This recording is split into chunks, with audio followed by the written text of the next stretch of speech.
आज का टॉपिक शायद आपकी इन्वेस्टिंग लाइफ का सबसे इम्पोर्टेंट डिसीजंस को क्लियर कर सकता है। ईटीएफ या active funds and direct stocks 2026 में कौन सा बेस्ट है? अगर आप बिगिनर हो तो कंफ्यूजन पक्का होता है। कोई बोलता है कि ईटीएफ ले लो, सेफ है। कोई बोलता है म्यूचुअल फंड बेस्ट है क्योंकि एक्सपर्ट्स मैनेज करते हैं। और कुछ लोग बोलते हैं कि सिर्फ डायरेक्ट स्टॉक से रियल पैसा बनाते हैं। अब आप सोचते हो मैं क्या करूं? गलत डिसीजंस लेने से डर लगता है। और सबसे बड़ी प्रॉब्लम, इंफॉर्मेशन इतनी ज़्यादा है कि क्लैरिटी ही नहीं मिलती। इसलिए आज हम बिल्कुल सिंपल इंग्लिश में समझेंगे, जीरो कन्फ्यूजन के साथ डीप समझेंगे कि इन तीनों ऑप्शंस में डिफरेंस क्या है, कौन सा किसके लिए बेस्ट है और आप अपने लिए स्मार्ट डिसीजंस कैसे ले सकते हो। सबसे पहले एक सिंपल बात समझ लो, इन्वेस्टिंग का गोल सिर्फ एक है, पैसा ग्रो करना। लेकिन हर इंसान का तरीका अलग होता है। कोई सेफ खेलना चाहता है, कोई थोड़ा रिस्क ले सकता है और कोई हाई रिस्क लेके हाई रिटर्न चाहता है। इसीलिए ईटीएफ हो या म्यूचुअल फंड्स हो और डायरेक्ट स्टॉक एग्जिट करते हैं ताकि हर टाइप के इन्वेस्टर्स के लिए ऑप्शन हो। तो ईटीएफ क्या है?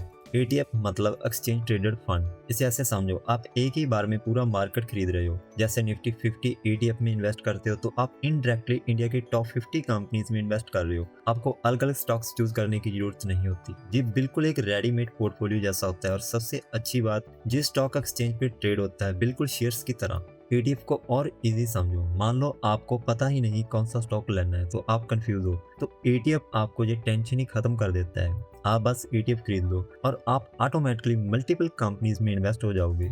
मतलब एक तरह से सेफ साइड पे रहना। ईटीएफ के फायदे सिंपल है, कॉस्ट बहुत कम होता है, फीस लो होती है, डिवर्सिफिकेशन मिलता है, रिस्क स्प्रेड हो जाता है, सिंपल है, no research no stress, long term में स्टेबल ग्रोथ देता है। अगर आपको स्टॉक मार्केट का नॉलेज कम है तो ईटीएफ एक बेस्ट स्टार्टिंग पॉइंट है। अब बात करते हैं ईटीएफ की लिमिटेशंस की। लेकिन ये भी समझ लो, ईटीएफ आपको एवरेज रिटर्न देता है। मतलब जितना मार्केट ग्रो करेगा उतना ही आपका पैसा ग्रो करेगा। आप मार्केट को बीट नहीं कर सकते। अगर मार्केट स्लो है तो आपका रिटर्न भी स्लो होगा। मतलब सेफ है लेकिन एक्साइटिंग नहीं है।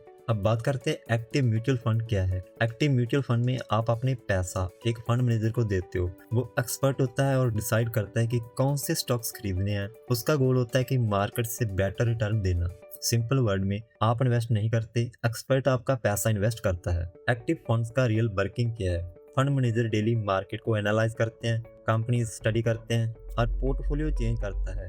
वो ट्राई करता है कि आपको ईटीएफ से बेटर रिटर्न मिले, लेकिन ये हर बार सक्सेसफुल नहीं होता। अब बात करते हैं एक्टिव फंड्स के बेनिफिट्स की। आपको नॉलेज की जरूरत नहीं होती, एक्सपर्ट डिसीजंस मेकिंग होता है, मार्केट से बेटर रिटर्न का चांस है, डिवर्सिफिकेशन ऑलरेडी होता है। ये ऑप्शंस उन लोगों के लिए बेस्ट है जो टाइम नहीं दे सकते। अब बात करते हैं एक्टिव फंड्स की प्रॉब्लम्स की।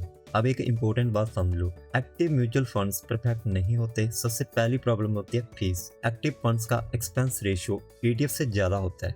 मतलब आप जो रिटर्न कमाओगे उससे कुछ पार्ट फंड हाउस ले लेगा। दूसरी प्रॉब्लम, हर फंड अच्छा परफॉर्म नहीं करता। बहुत लोग सोचते हैं कि म्यूचुअल फंड में पैसा डाल दिया तो ऑटोमेटिकली प्रॉफिट होगा, लेकिन रियलिटी ये है कि कई फंड्स मार्केट से भी कम रिटर्न देते हैं। और तीसरी प्रॉब्लम है कंसिस्टेंसी का इशू। कोई फंड एक साल अच्छा चल सकता है, जरूरी नहीं नेक्स्ट साल भी अच्छा परफॉर्म करें। और सबसे इम्पोर्टेंट बात, आपको कंट्रोल नहीं होता।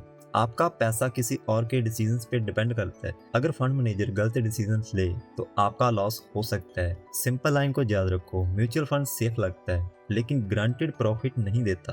अब बात करते हैं डायरेक्ट स्टॉक्स की, जिस सबसे बेसिक और रियल इन्वेस्टिंग है, जहां आप खुद डिसाइड करते हो कि कौन सी कंपनी में पैसा लगाना है। मतलब आप डायरेक्टली किसी कंपनी का शेयर खरीदते हो। जैसे अगर आप किसी कंपनी का स्टॉक्स लेते हो तो आप उस कंपनी के छोटे से ऑनर बन जाते हो, जहां कोई फंड मैनेजर नहीं होता है, कोई मिडिल मैन नहीं होता है, सब कुछ आपके कंट्रोल में होता है। इसीलिए लोग कहते हैं कि डायरेक्ट स्टॉक में फ्रीडम है और रिस्पॉन्सिबिलिटी भी है। डायरेक्ट स्टॉक्स का सबसे बड़ा एडवांटेज है अनलिमिटेड ग्रोथ पोटेंशियल। अगर आपने सही कंपनी आइडेंटिफाई कर ली तो आपका पैसा बहुत फास्ट ग्रो हो सकता है, मल्टीपल हो सकता है, 10 गुना भी हो सकता है लॉन्ग टर्म में। इसलिए जितने भी बड़े इन्वेस्टर्स हैं वो डायरेक्टली स्टॉक्स में इन्वेस्ट करते हैं, जहां आपको कोई लिमिट नहीं रोकता। आपकी नॉलेज और पेशेंस ही आपका रिजल्ट डिसाइड करती है। सिंपल लाइन है, हाई रिस्क है लेकिन हाई रिवार्ड भी है। अब डायरेक्ट स्टॉक्स की रियलिटी के बारे में बात करते हैं, लेकिन ये सब सुन के एक्साइट मत हो जाओ, रियलिटी थोड़ी टफ है। डायरेक्ट स्टॉक्स में आपको कंपनी समझनी पड़ती है, बैलेंस शीट देखनी पड़ती है, न्यूज़ फॉलो करनी पड़ती है, मार्केट ट्रेंड को समझना पड़ता है और सबसे टफ चीज है वो है इमोशनल कंट्रोल करना। जब स्टॉक गिरता है डर लगता है, और जब ऊपर जाता है तो ग्रीड आता है, और यही वो जगह है जहां बिगिनर्स गलती कर देते हैं। इसलिए बिना नॉलेज के डायरेक्ट स्टॉक्स में जंप करना रिस्की हो सकता है। चलो एक सिंपल रियल एग्जांपल से समझते हैं। सोचो आपको कहीं जाना है, ETF मतलब आप बस में बैठ गए, सेफ है, टेंशन फ्री है, सबके साथ चल रही हो। म्यूचुअल फंड आपने ड्राइवर हायर किया, आप रिलैक्स हो, वो ड्राइव कर रहा है। और डायरेक्ट स्टॉक्स मतलब आप खुद कार चला रहे हो, कंट्रोल भी आपका है, रिस्क भी आपका है। अब आप डिसाइड करो आपको कौन सा कंफर्टेबल लगता है। अब बात करते हैं करंट ट्रेंड की। 2026 में क्या चल रहा है? इंडिया में ETFs का यूज बहुत फास्ट हो रहा है। क्यों? क्योंकि लोग अब कॉस्ट और सिंपलिसिटी पे फोकस कर रहे हैं। म्यूचुअल फंड्स भी स्ट्रॉन्ग है क्योंकि बिगिनर्स के लिए इजी ऑप्शन है। और डायरेक्ट स्टॉक्स का क्रेज इतना भी बढ़ रहा है क्योंकि लोग अब सीख रहे हैं और अवेयरनेस बढ़ रही है। मतलब सिंपल बात, तीनों ऑप्शंस का फ्यूचर स्ट्रॉन्ग है। तो अब बात करते हैं कि कौन सा ऑप्शन आपके लिए बेस्ट है। और सबसे इम्पोर्टेंट सवाल, आपके लिए बेस्ट क्या है? अगर आप बिगिनर हो, ETF या म्यूचुअल फंड से स्टार्ट करो। अगर आपके पास टाइम नहीं है तो म्यूचुअल फंड बेस्ट है। अगर आपको सिंपल और टेंशन फ्री इन्वेस्टिंग चाहिए तो ETF परफेक्ट है। अगर आप सीखना चाहते हैं और रिस्क ले सकते हो तो डायरेक्ट स्टॉक्स आप ट्राई कर सकते हो। जहाँ सबसे इम्पोर्टेंट है अपनी सिचुएशन समझ के डिसीजंस लेना। तो बात करते हैं सबसे स्मार्ट अप्रोच क्या है। सब कुछ एक ही जगह मत डालो, मिक्स करो। थोड़ा पैसा ETF में डालो, सेफ और स्टेबल ग्रोथ। थोड़ा पैसा म्यूचुअल फंड में, बेटर रिटर्न चांस। थोड़ा डायरेक्ट स्टॉक्स में, हाई ग्रोथ अपॉर्चुनिटी। इससे क्या होता है कि आपका रिस्क बैलेंस हो सकता है और ग्रोथ भी मिलती है। ये स्ट्रेटेजी बिगिनर के लिए भी बेस्ट होती है। अब बात करते हैं सबसे डेंजरस चीज की, मिस्टेक्स की। लोग क्या करते हैं, सब पैसा एक ही जगह डाल देते हैं, बिना समझे इन्वेस्ट करते हैं, सिर्फ टिप्स फॉलो करते हैं और फोमो में एंट्री ले लेते हैं और फिर लॉस होता है। सिंपल रूल को याद रखो, जहाँ समझ नहीं वहाँ पैसा ही मत डालो।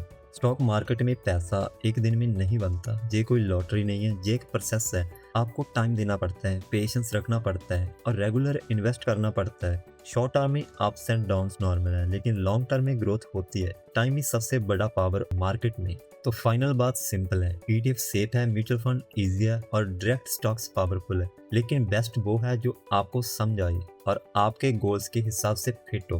तो अगर आप 2026 में इन्वेस्टिंग स्टार्ट कर रहे हो तो एक ही एडवाइस है, जल्दी मत करो, ब्लाइंडली मत फॉलो करो।